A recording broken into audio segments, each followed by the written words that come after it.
talk about a 24-hour period of time that just did not go well for us. Well, it turns out that it's about a 2-hour off-roading journey to get to our hotel. And by off-roading, I mean very serious off-roading.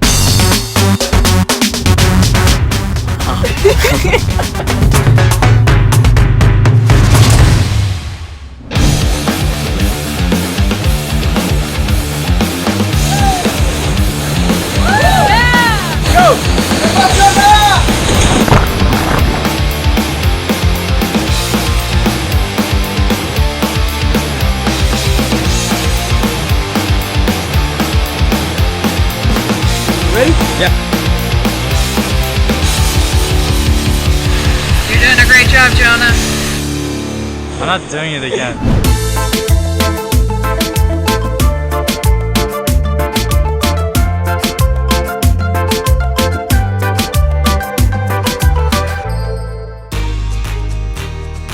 You should not wear flip-flops when you hike through the jungle in Costa Rica. You should wear closed-toe tennis shoes.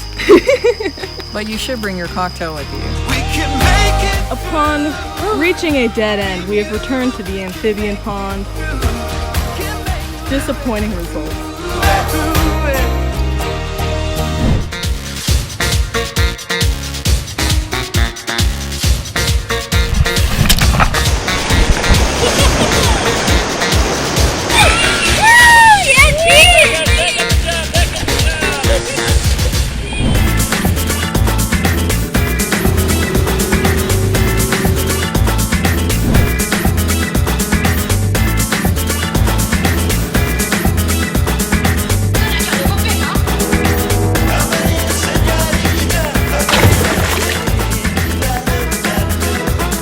Yeah.